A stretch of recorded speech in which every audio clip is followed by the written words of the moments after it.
It is a reaffirmation, the alliance and the partnership that we are strengthening. We now refer to as the Indo-Pacific region.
magiging postponed ang magiging budget sa 2026. At ang tawag po dito sa flood control project, kung ito man po ay nagawa, hindi na kaya, o ghost projects lamang po, ito po ay ito na iimbestiga. At hindi na po nagatuloy ang Pangulo na sa kanya ng kaso ang pagkakamagal dahil yan po ang kanyang sinabi sa solo. So, yun po ay hindi pa po makakapagpagdito na anumang pangalan dahil mostly ito po ito na investigation. Ngayon na po kasi mga days na po yung proposed values. Sa killers na mag-ipon meron tayong inescorting mga sinabi at nakikipagpunto. So, dito po, very fair naman tayo tax. At pinatabutin po ang dapat natin. At yung kami sa palawa. Okay.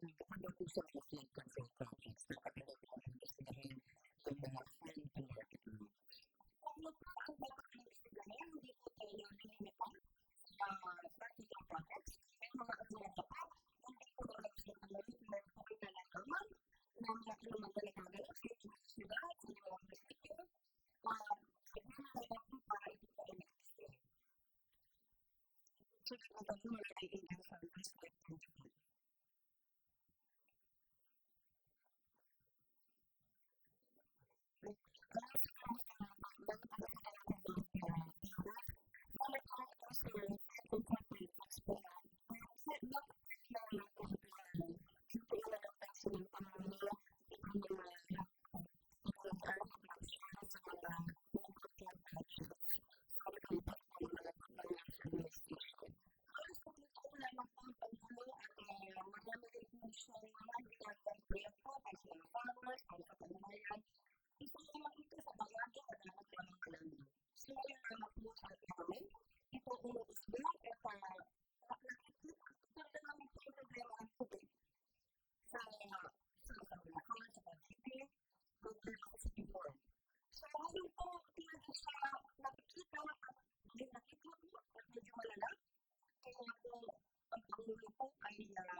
Dapat naman ako, hindi dapat mawalampas na naman.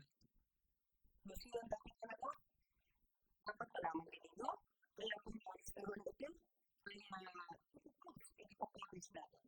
So, dito naman po natin nalaman kung sino bang hindi kumagin sa pera na ito. Ayaw natin. Then, ang recommendation pa ng Department of Agriculture, may pagkakaroon na nakita ko sa mga kapatid. Wala po tayo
ang MFA po, bumibili ng tao sa ating mga mga 23 pesos to 8 pesos kada kilo.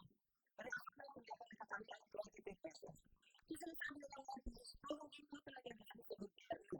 So dapat yung mga publiko, kung sino ako yung shoot, invest ako, bilang MFA po ay 23 pesos kada kilo na bili, kaysa pang pagkato alam ay thank you. Kasi kada kilo, hindi po nalulugi yung farmers and production. So yung sa mga pinagpinagdita, ang mga haraw at mga epatibo, ay yung mga sunod. Reverse, so muli, kapag kami yung mga pledges po dyan, ako yung pangilulukan, mga masasakit, hindi po dyan po sa amin, kaya masasahan po namin na yan ay definitely economic sabotage. At siguro ang sa pagkakit natin tutukan, ay yung bagas ng APL. Ang rice competition nila, medyo nalaman po talaga sa gobyerno ng itong APL. Sinasabi nila maganda ng ito, pero nahihirapan po ang gobyerno na i-stabilize ang presyo ng bigas. Dahil pinagalan ng mga kapit, pinagalan ng power, mga MFA. Salamat po. Siguro pa naman na ito ay ating magpasal ng Pilipinas. Kasi magpapalala ng ito. Kaya ang ating kumila sa Pilipinas na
what's the response on the DA's recommendation to raise our personnels?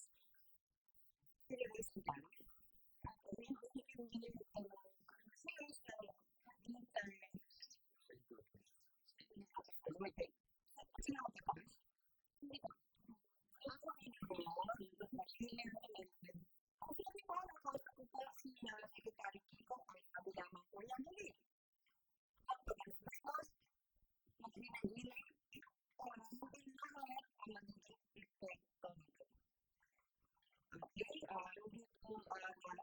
hindi po tayo dapat kita na lalo sa tao na ito sa akin, pero malaki talaga ito sa karuan. So, hindi. Hindi kami kiko, laway, hindi ko lang yun. Dahil naman, dapat ko lang yung pumaglakas. At yung mga kapitay sa aking pagbitin na rin magandang ano,